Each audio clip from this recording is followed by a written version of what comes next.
Friends, very good evening. आप लोग का वेलकम करता हूँ अगेन मैं। और आज नए फ्रेश एकदम नॉलेज के साथ, फ्रेश एनर्जी के साथ आज से मैं क्रिमिनल लॉ की बातें करूँगा। जी हाँ, इसलिए क्योंकि और बीच बीच में कोई लेटेस्ट जजमेंट आ जाएगा अगर सुप्रीम कोर्ट का, हाई कोर्ट का, तो उसके ऊपर बना दूंगा। बट सीरीज़ जो है मैं क्रिमिनल पे करूँगा।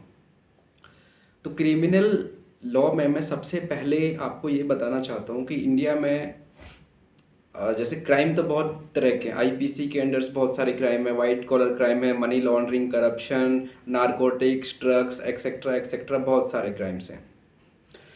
बट जो हर क्राइम को जो होने के बाद या होने से पहले जो प्रोसीजर है पुलिस का, इन्वेस्टिगेशन एजेंसीज का, कोर्ट का, क्रिमिनल कोर्ट्स का, वो सारे प्रोसीजर कहाँ पे लिखे हैं? कोड ऑफ क्रिमिनल प्रोसीजर 1973 में।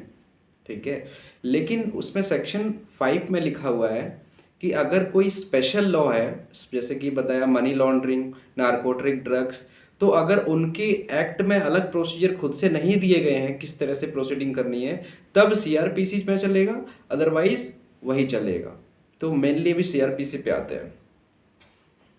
तो ये चीज़ बहुत ही कॉमन है और इसको कोई डिनाई नहीं कर सकता है कि इसके ऊपर बहुत सारे सुप्रीम कोर्ट और हाई कोर्ट्स ने कितनी बार पुलिस वालों को, एसएचओ को, एसपी को कितने डांट लगाई है कि क्या मैं बताऊं। इसके अनलिमिटेड जजमेंट्स हैं। उसका रीज़न एक ही है, क्योंकि ये लोग जो हैं, यस, तो मैं बता रहा था कि कितनी बार उनको डांट पड़ी है और पड़ती भी आमतौर पे डेली रेगुलरली कोर्ट पे पड़ती रहती है। उसका कारण एक ये है कि उनके पास जब कोई इन्फॉर्मेशन आती है किसी ऑफेंस कमिट होने की, तो वो एफआईआर लिखते ही नहीं है। इतनी नाकाजोगी करते हैं, परेशान कर देते हैं व्यक्ति को। और व्यक्ति भी यही सोचता है कि क्यों इन चपड़ों में पड़े, पचड़ों में पड़े, जब यहाँ पे नहीं काम हो रहा है तो ऊपर क्या काम होगा। तो ये सब चीज़ें हैं। लेकिन मैं आपको ये बताने जा रहा हूँ कि आपके घर बैठे सिर्फ फ़ोन का इस्तेमाल, सिर्फ हाथ का, सिर्फ दिमाग का इस्तेमाल जो मैं बताने जा रहा हूँ उसके थ्रू घर बैठे ही सारा काम हो जाएगा। जी हाँ। बट उससे पहले, शुरू करने से पहले, मैं आपको नॉर्मल इसके ऊपर जो कानून है एफआईआर से रिलेटेड वो मैं बताना जा रहा हूँ आपको। देखिए, सीआरपीसी के बारे में जिक्र किया, उसमें 154 एक सेक्शन है, सेक्शन 154, जो चैप्टर नंबर 12 में आता है। चैप्टर नंबर 12 जो है उसमें लिखा है कि information to the police and their power of investigation. तो पुलिस के पास कोई इन्फॉर्मेशन मिल दी जाती है और उसके बाद जो वो इन्वेस्टिगेशन करती है, जांच करती है उस केस को लेकर के, उसके बारे में 154 से 176 तक दिया हुआ है। अब इनके बीच में मैंने बहुत एसपी, एसएचओ और इन बड़े बड़े ऑफिसर्स के सामने मतलब बातचीत जब फ़ोन पे करता हूँ किसी चीज़ को लेकर के, किसी दोस्त वोस्त के, ऐसे में ट्राई करता हूँ कि वो काम कहाँ तक क्या हो रहा है, नहीं हो रहा है। अभी मैं लॉयर हूँ नहीं, लेकिन ये सब मैं पता कर लेता हूँ। तो पता चला कि इनके पास 0/0 नॉलेज है। यहाँ तक कि डिस्ट्रिक्ट मजिस्ट्रेट को मैंने 2 बार फ़ोन किया अलग अलग, उनके पास भी कुछ नहीं पता है। उनको सीआरपीसी के कुछ नहीं पता है। छोड़ो क्या बुराई करनी है उनकी, लेकिन नॉलेज अगर होता है ना बंदे के पास तो अगला हिल जाता है। वही मैं कहता ना, वे who lives without law lives without freedom. जो बिना लॉ के रहता है वो बिना आज़ादी के रहता है। लॉ ही नहीं जानता तो आज़ाद नहीं है। तो 154 में लिखा है कि where every information of commission of cognizable offence is given whether oral और रिटन।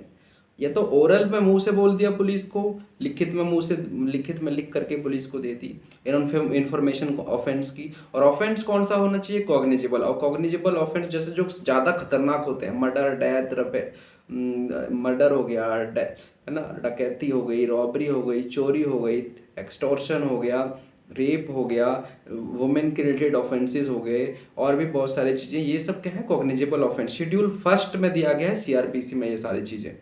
तो उन केसेस में पुलिस को लिखा गया कि शैल बी बाउंड, मतलब उनको लिखना ही लिखना है एफआईआर।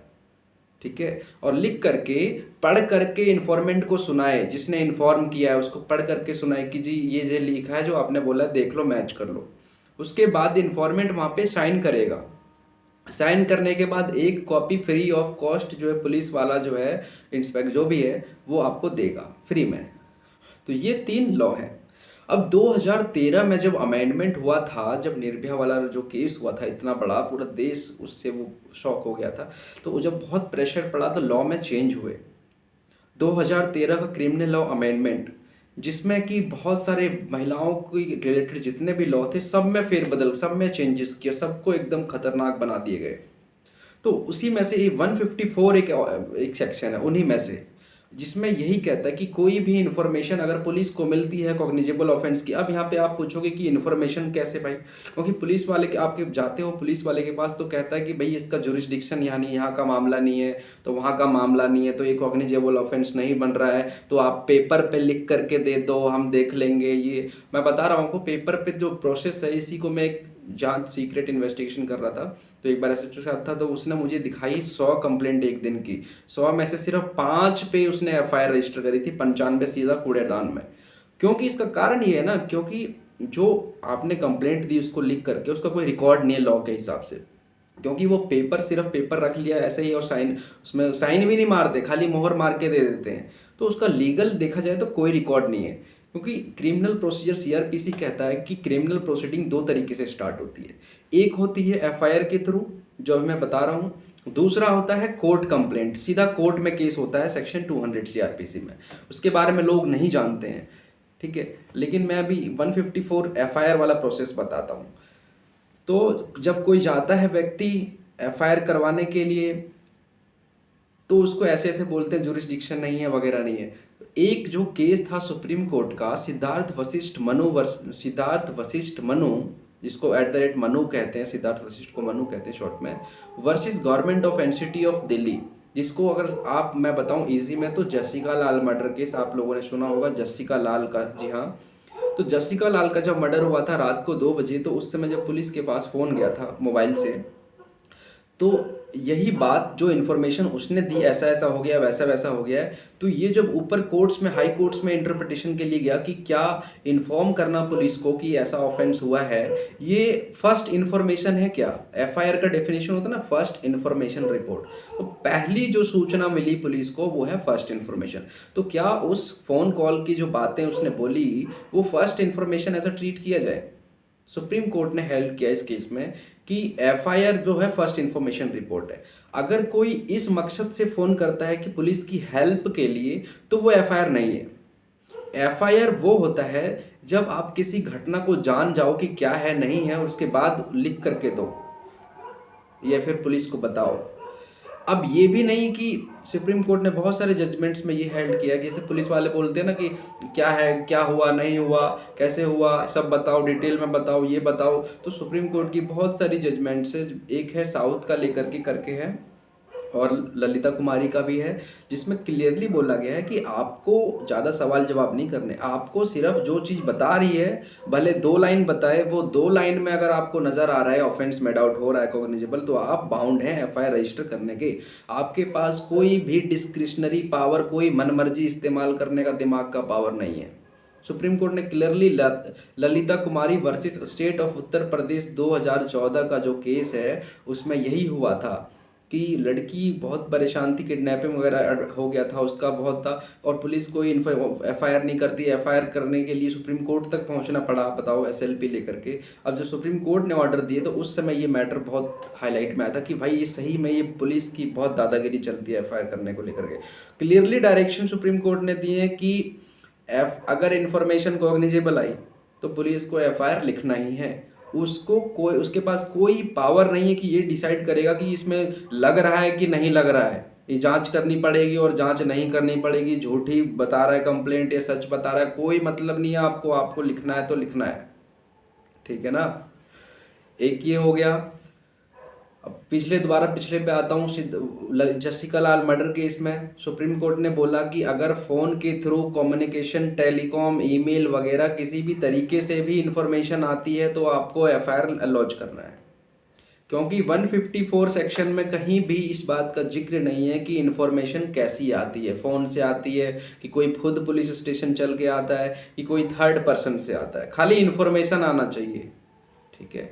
तो यही बात है कि हम जो है ईमेल के थ्रू, उसको फ़ोन करके पुलिस वाले को किसी भी तरीके से इन्फॉर्म कर सकते हैं, और उसको कॉल रिकॉर्डिंग कर लो तो कि ऐसा आपके पास रिकॉर्ड रहे कि आपने फ़ोन करके उसको बता दिया था, मेल करके उसको बता दिया। दो तरीके हैं। ये हो गया कि घर बैठे आप इन्फॉर्म कर देना, पुलिस को इन्फॉर्म कर दिया ऑफेंस के बारे में, कहीं जाने की जरूरत नहीं है। अब पुलिस का काम है, इन्फॉर्मेशन उसको मिल गई, कॉग्निजेबल लग रहा है, अब उसको आगे प्रोसेस बढ़ाना चाहिए। और नहीं बढ़ाएगा तो आपके पास रिकॉर्डिंग है कि नहीं मैंने तो इन्फॉर्म किया था पुलिस को, आप भी का काम सिर्फ इतना ही है। अब 2013 के बाद उसमें थोड़े बदलाव ये आए हैं कि जैसे वो ऑफेंसेस, जैसे कि 354 मतलब लड़की के साथ छेड़छाड़ी, हाथ फिजिकल फोर्स यूज़ करना, 354A सेक्सुअल हरासमेंट लड़की के साथ, 354B पब्लिक में उसको नंगा करना, डिस्टर्ब, कपड़े वपड़े फाड़ना, कपड़ों पे हाथ लगाना, 354C ये होता है वयरिज्म, जो पब्लिक मतलब प्राइवेट में कोई लड़की कोई काम करती हो, इस तरीके का कोई एक्ट हो और उसको कोई दूसरा घूर रहा हो, कैमरा लगवा रहा हो, जैसे बाथरूम वगैरह में, वोयो में, ये सब 354C है ये। 354D होता है स्टॉकिंग, उसका पीछा करना, किसी भी तरीके से आंख मारना, उल्टा सीधा उसको करना, या फिर फेसबुक पे फॉलो करना, व्हाट्सअप करना, फ़ोन नंबर में इधर कॉल वॉल करना, सब स्टॉकिंग में आता है। या फिर जो 376 की बहुत लंबी डेफिनेशन, इसके ऊपर तो पूरी एक वीडियो बनानी पड़ेगी मुझे, 376 के ऊपर, रेप के डेफिनेशन के ऊपर, क्या रेप होता है। तो ये सारे केसेस में पुलिस जो है वो महिला ऑफिसर ही क्या करेगी, इंफॉर्मेशन एफआईआर की लिखेगी। पुलिस से उससे पूछ नहीं सकता क्या हुआ नहीं हुआ लड़की से, वो लड़की ऑफिसर ही उससे पूछेगी क्या हुआ नहीं हुआ। तो ये प्रोविज़न चेंज हुआ। दूसरा हुआ कि वैसे केस में जहाँ पे ऑफेंसेस वुमेन से रिलेटेड जो सारे अभी बताए मैंने, 354A B C D 376 के सारे, ए से लेकर के ई तक बहुत सारे टाइप्स हैं अलग अलग रेप के, है ना। तो उन केसेस में अगर वो व्यक्ति जो विक्टिम है उसका, वो परमानेंटली या फिर टेम्परेरी कुछ समय के लिए, या थोड़ा मानसिक मतलब मेंटली उसका दिमाग काम नहीं कर रहा, उसको बहुत घबराई हुई है, डरी हुई है, उसको आना नहीं है पब्लिक में, तो ऐसे केस में पुलिस इज बाउंड उसके घर जा कर के, जहां वो लड़की बोले, जहां उसके फैमिली वाले बोले, वहां पर पुलिस आकर के एफआईआर नोट करेगी उसकी। ये चेंजेस 154 में लाया गया 2013 में। और अगर जो घर, जैसे बोला घर में अगर रिकॉर्ड हो रहा है एफआईआर, तो उसकी वीडियोग्राफी भी होगी। शेल लिखा है, शेल, ताकि वो कुछ और बोले तुम कुछ और लिख दो एफआईआर में। इस वजह से वीडियोग्राफी इज इम्पॉर्टेंट। उसके बाद एफआईआर की कॉपी एक मिलेगी, ये भी है। 154(3)